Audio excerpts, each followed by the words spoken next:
It is August 6th, 2019. We are a few days away from SummerSlam, second biggest pay-per-view, and very little build. We have made long-term storyline like progress on SmackDown for the last 2 weeks of story progression, with immediately Goldberg just facing off against Dolph Ziggler for SummerSlam. Roman Reigns finding a consistent attacker that once hit him with metal beams from SmackDown like a week ago, and now tried to hit him with a car on Raw just on Monday, and now he and and then accuses Buddy Held, and then Buddy Murphy, and then Buddy Murphy accuses Rowan and Bryan, while SummerSlam is just this Sunday. So we take SummerSlam out of the entire threshold, and instead of like making this like 5 weeks, like wait until late August so we can build up for the next pay-per-view. Because now it just feels rushed since this is early into the month. It's early August. What are you trying to build up here?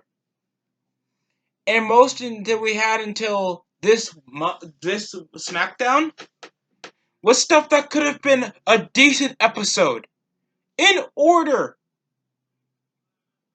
Because you thought that segment with Roman Reigns and Buddy Murphy was just, oh, that could have opened the segment. But Roman Reigns was finally going to accuse who was going to be his attacker. But Roman Reigns being nonchalant over the last couple of weeks and being like, I've been through the most toughest things. We get it. You got fucking leukemia. That was early this year that you came back to the ring. You competed at WrestleMania anyway. This man was about to get run over and literally attempted murder twice. And the best thing that you have to be nonchalant, and now you just calmly accuse Buddy Murphy to becoming your attacker for the past 2 weeks. And it's like, this could have been cool like 4 weeks ago. Like, at least after Stomping Grounds. Hell, maybe the Raw reunion. Something as shocking to like the Legends coming in as maybe Roman Reigns getting attacked.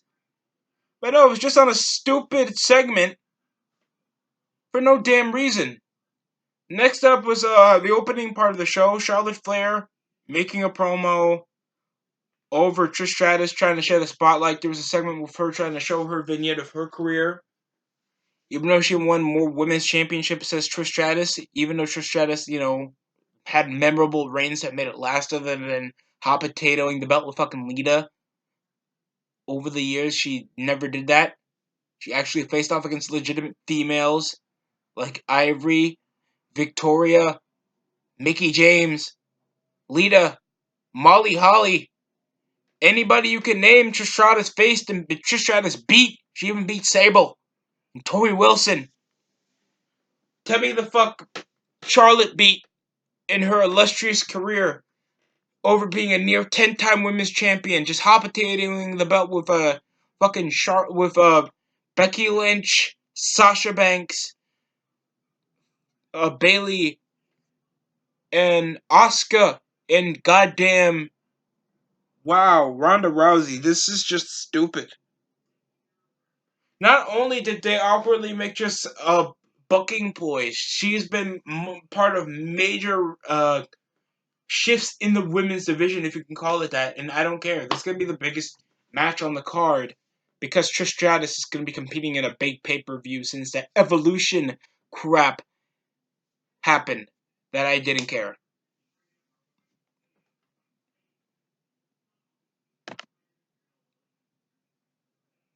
Next up was Dolph Ziggler competing against Rey Mysterio tonight until he got attacked. He tried to mock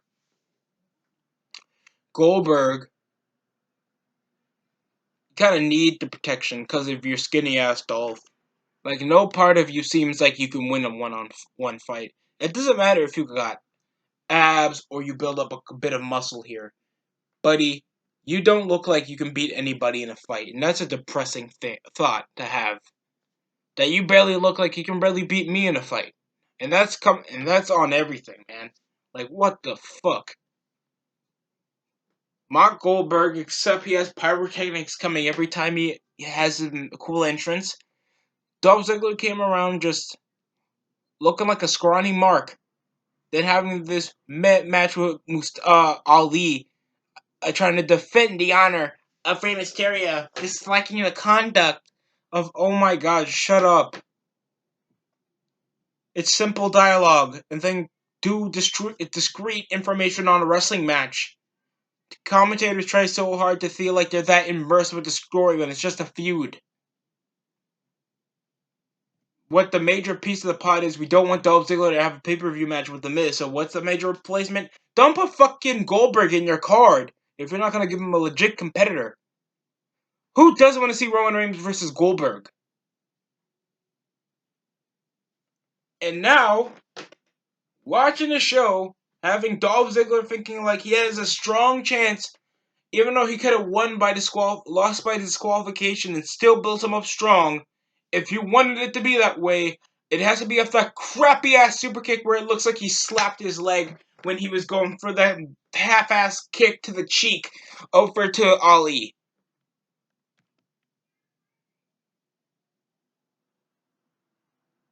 Roman Reigns vowed to find the perpetrator of who have attacked him over the last 2 weeks. Not that much build-up over an attacker for the biggest star in your company. And the biggest thing was Roman Reigns apologizing to Samoa Joe. I already went over it earlier in the show. I'm not trying to go over all of it. Next was Natalya versus Amber Moon. And this is going over a mean streak with Natalya after causing a disqualification somehow in a tag team match. A really underwhelming tag team match. And then she just loses again off disqualifications just so she can threaten Becky Lynch that she can beat her. And they count it as a no contest, even though she was outside, and both of them were okay outside, so that counts as a no contest. And she just hooked a sharpshooter in a lackluster match just for Natalya to get some heat in before next Sunday with like lackluster promos of being like, "Hey Natalya, what are you there for? I want a submission match." Or Natalya, what are you doing that for? Get the fuck out of my face with the camera. That's how it is. With this entire feud. Becky Lynch isn't showing that she's a legitimate star because she keeps facing the same competition every time. None of them go over any character shifts, any character changes. The only technical character shift is Becky, and she doesn't nothing. She went over that forgettable 3 months. This feud went on for 3 months with her feuding with fucking Lacey Evans. That didn't get anywhere for Lacey Evans. She's not even competing in the main roster right now. She feuded with Charlotte, and she was part of that big triple threat main event match with with Ronda Rousey in the triple threat in the main event of WrestleMania. That got barely any buys, and no one cared about the main event because you had 16 matches on your card, and these women were looking like they were about to kill each other with barely any reaction. Oh God! So it just ended off a double count-out loss for both competitors. And then we have Kevin Owens going over a couple demands against Shane McMahon in trying to go over their last promo for the Kevin Owens show. If they're not going to go over any like documents or asking, there's no point of like having a talk show if you're the one competing. The Kevin Owens show doesn't even have much charisma or much into his character other than trying to be an instigator. And even when he is an instigator, it doesn't end up positively or hypes up much for the pay-per-view when barely anybody's watching. Even your nosebleeds are depressing to look at. How can you barely have nosebleeds at all, WWE? You think I don't care about your attendance? Your attendance is a majority of reasons why you guys exist. And you guys couldn't even have a nosebleed section to look at other than hiding the camera closely near where most of the fans could be sections where you guys have decent camera angles and show all the ugly children's faces. And when it comes to a superplex. And then Shane McMahon started beating the shit out of Kevin Owens after Kevin Owens stunned the shit out of Elias that was coming out of nowhere helping out with Shane. And then he got stunnered on top of the conference table, and it's like a big, why the fuck is he still using the stunner? Why is he still using the stunner? It's obviously not his move, and for the past few years, the pop-up powerbomb won most of his matches. And what the fuck? Even if you didn't want him to use the pop-up powerbomb anymore, why not just give him the package pile driver? There's no reason to get a cheap pop out of this. Like, nobody reacted over a big thing other than people getting psyched up for Goldberg for Dolph Ziggler in the Rey Mysterio match. Like, most of this stuff is completely out of order. Then it had Shane McMahon making sure his fucking... There's a new shade of fucking pink and red when it comes to Shane McMahon trying to scream the shit out of Kevin Owens, piling him on the conference table. And they didn't issue their match to be anything big for their pay-per-view match.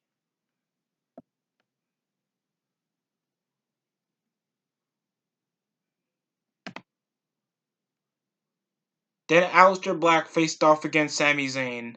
And thank God this was moved to SmackDown, but with very little build-up other than Sami Zayn saying, "I'm just here to help.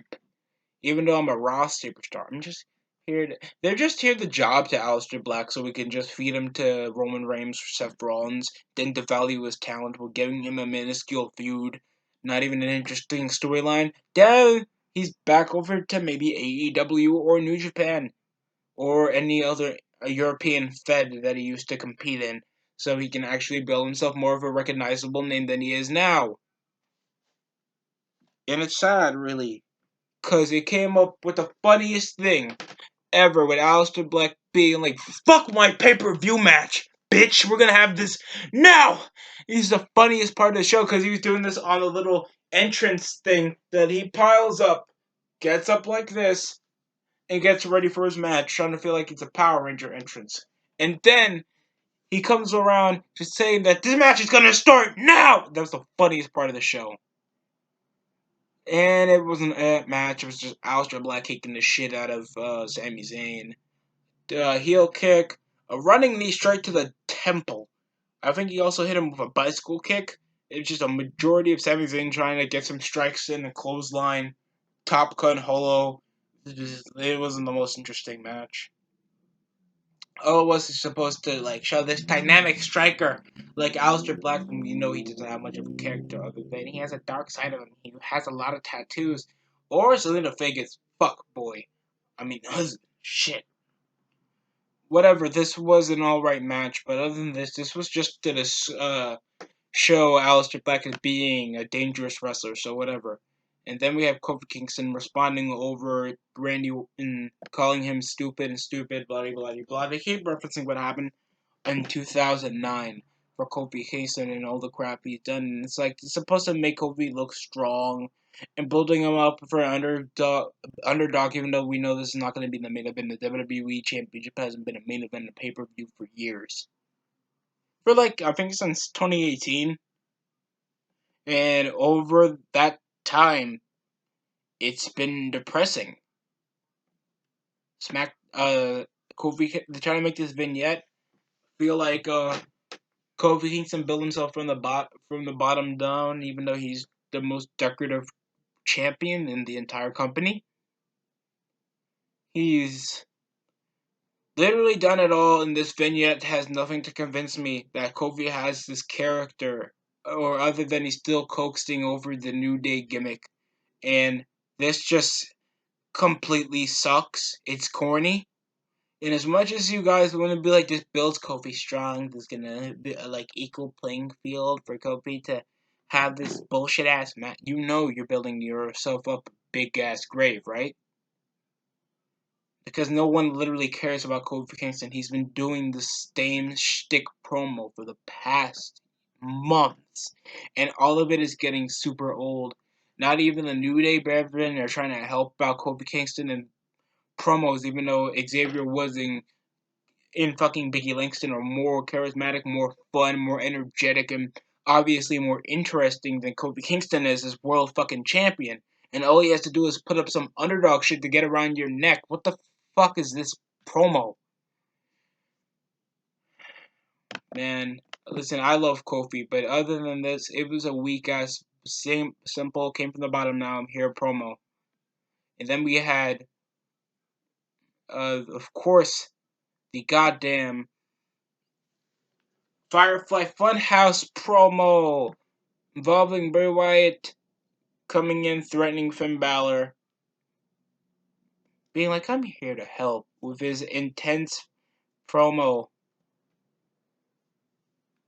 and with the continuing corny ass broken condom with Pennywise's face on it mask with vampire teeth, acting like a little fucking faggot. And oh shit, I really gotta stop cussing. But other than that, this was a really, really weak ass promo. Because other than having a different personality gimmick, there's no unique promos. It's just with the rip off Blue's Clues with Bray Wyatt just doing what he does best before he came back and tried before his little cult character with jump cut, jump cut, jump cut. They do this with your arms out. It's the same crap, and hopefully he's going to win at SummerSlam. It's obvious. Finn Balor has been irrelevant for the past several weeks after losing the Intercontinental Championship and to Shinsuke Nakamura on kickoff back at Extreme Rules. I'm gonna rant on that, but other than that, the match was fine. But other than that, he has been in a global point of being irrelevant. And when you're irrelevant, that means you either win one match on the show, then you lose the next match on pay-per-view. That's literally Finn Balor. And if we're trying to build up Bray Wyatt with this new revamped character, he better win at SummerSlam. And he already died with his previous gimmick of being scary, barely having promo time, wasting everybody's screen time, losing on pay-per-view to Dean Ambrose and Roman Reigns and Seth Rollins and Kevin Owens. I don't think he feuded with Kevin Owens, but other than that, it just lost potential. And if Bray Wyatt can't make it even at least noticeable of his gimmick, there's a problem. And then the main event, constantly endorsed over the course of the pay-per-view, was, of course,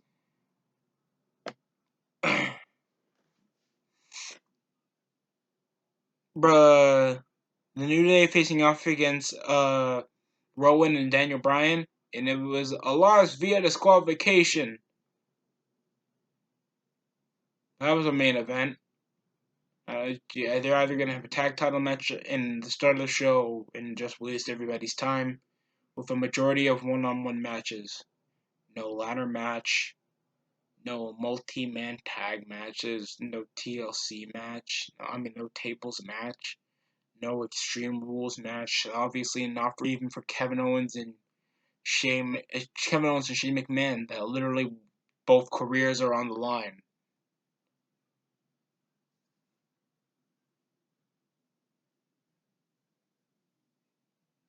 And then the Iron Claw was just getting attacked. Blah blah blah. Just a heelish thing off disqualification just for Buddy Murphy to just snitch and think that Rowan and Daniel Bryan's been trying to attack Roman Reigns. Oh, just days before SummerSlam. So obviously this is maybe getting built for the next pay-per-view. But by God, what a way to not build up for your pay-per-view show when you think that Dolph Ziggler and Goldberg are going to steal the show. When you think Kofi Kingston and Rey Mysterio are going to steal the show when you're barely going to care.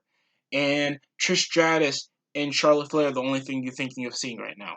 I don't care about the Becky Lynch match. I don't care about Bayley facing off against I kind of care about Ember Moon facing off against Bayley, even though they barely have much of a dynamic and they don't display any more of a character in between that these women used to be from NXT. So that's just me. This gets a 4 out of 10. I think I give Raw 3. So this was a bit better, just a bit more timing. They actually wanted to implement a storyline. But by God, other than that, there was like one match, and nearly every match ended in no contest. It felt like everything was a goddamn mess, but at least they try to do something. At least they try to build up interest when they have 2 hours. Raw can't even make a coherent storyline involving even the jobbers, and that's 3 hours of wrestling. And now you gotta get ready for NXT if you want to see that, and that's an hour. NXT UK and 205 Live that comes right after some SmackDown. And you're maybe gonna have a Cruiserweight Championship, a tag team title match, maybe the Intercontinental title or the United States Championship being defended on the kickoff because they already have like 10 matches, and they came from like 2013. They had kickoff matches that only had like a bit of commentary, and it was like 30 minutes, so you had it one match to warm you up and a bit of commentary promoting you the show. And this SmackDown really sucked. So this was poor. I'm trying to be polite because they try to implement some stuff, but this just gets a 3 out of 10. I changed my mind. That's sad, and I don't do that off the cuff really often. I don't do it very often that I change my opinion so often. This just gets a 3. This just gets a 3 out of 10. Other than implementing a storyline, they are really off schedule. I think they're rushing to implement feuds. They already took off like 2 pay-per-view matches and pay-per-view match with Aleister Black and Sami Zayn. So anything that they're trying to do there, they could have done this 4 weeks ago. Maybe we could have seen Sami Zayn and Aleister Black on pay-per-view. They have, and something as big as your biggest superstar nearly getting killed twice, implemented nights before your second biggest pay-per-view of the year. Just a big ass mess, and hopefully SummerSlam or Takeover. I know you guys are gonna highly acclaim Takeover than the actual product that you guys should be watching. But other than that, that's just my opinion. I saw Christian Miracle video, big fan of him as well. Do it. It wasn't much. This show wasn't much, and obviously to him, he left within 10 minutes before the main event. And this was just shit. The show was shit. Oh, hopefully you guys like the show. Or not. It don't matter. But I want to thank you guys for taking your hard-earned time, patience watching my video. Thank you for watching. Hopefully you guys have a lot of news over the Usos, the rest of the irrelevant and non-existent women's tag division, and a Saudi pay-per-view coming later. Oh, my head's about to hurt. Thank you for watching. After this disappointment, we gotta get ready for Survivor Series, and maybe a great Balls of Fire too. But other than that, hopefully you subscribe, like, and comment.